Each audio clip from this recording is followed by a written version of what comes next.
don't want him to feel abandoned. They don't want him to feel like he doesn't have parents that understand him. So they begin to listen to the tearing down of Christ.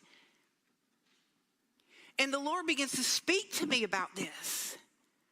And he says this to me. He said, first of all, he's not entirely wrong. A lot of our practices are pagan. And second of all, there is a false love that is rampant in this generation. Confusion is rampant in this generation. And literally, like, adults and young people alike are standing in this gap, trying to figure out what love really looks like. And I want you to know something. There is some truth to what he was saying. I'm gonna go into my message. This is part of my message, okay? But there was some truth to what this young man was saying. What you saw there was a picture of a very paganistic, disgusting practice of the ancient Greeks that included 4 to 5 days of very lewd acts. And it was, they were seated at a table, and there was also the table of the Lord that was placed underneath that picture. But this is what we need to understand. This is nothing new to the Lord. This is ancient Greek practices that are being brought back into our society.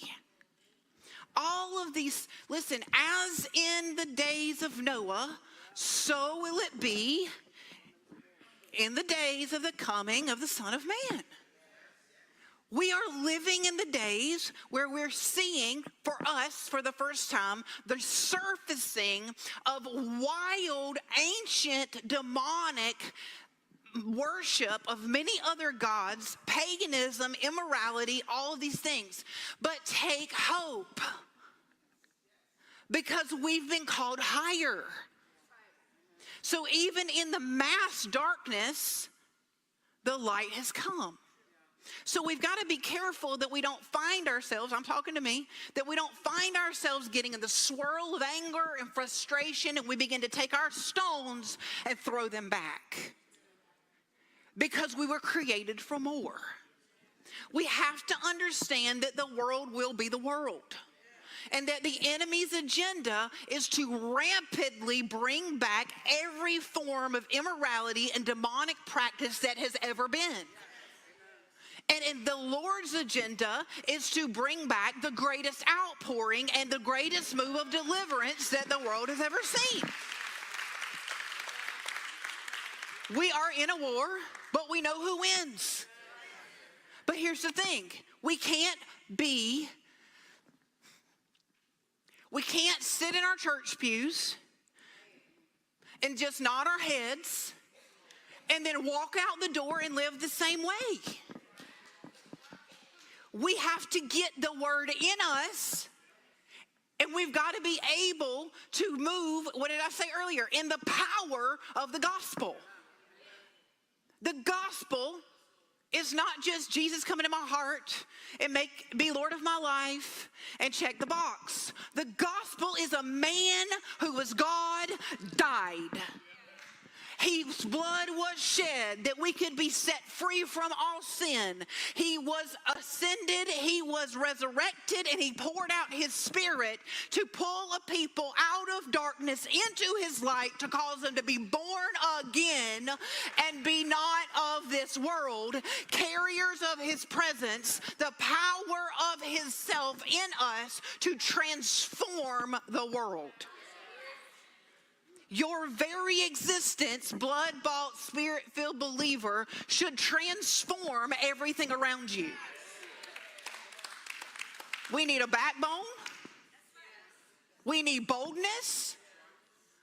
But we also need to get delivered of our unbelief. I want to read this to you. So, Jesus, help me.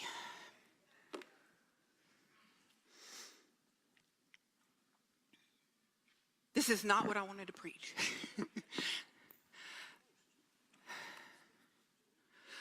A shaking is coming. okay? This is not what I plan to preach. I'm going to tell you how to live in the hour of shaking. What we've seen is not even close to what is coming. I am not trying to be doomsday. This is not doomsday. Because there's hope. Christ in us is the hope. But we have to wake up. I was literally just, during worship, I was meditating on Ezekiel 33 for me. Not to preach to you. You can look at it later, but I'll tell you what it says. It says, when the watchman sees the sword coming and does not sound the alarm, does not blow the trumpet, then the watchman, if someone is killed with the sword, then the watchman has that person's blood on their hands. I wanted to preach you straight up into the glory and teach you how to pull heaven down this morning. But there is a shaking that's coming. I was walking with the Lord this morning. I was in prayer. I was up through the night. I kept seeing this image of these people sitting at this table in Paris. I kept seeing the image. I kept hearing the Lord say, the queen of heaven, which is Jezebel. It's a sexually immoral spirit. The queen of heaven is trying to reign in the place of the bride. And I began to hear the Lord say, but I am sending my people to pull her down.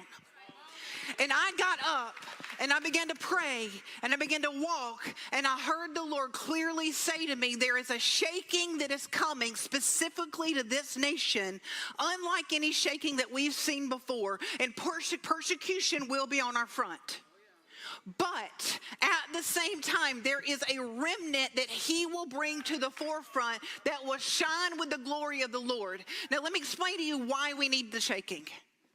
We need the shaking because we've become comfortable, we've become complacent, and we have a form of godliness and we've denied its power.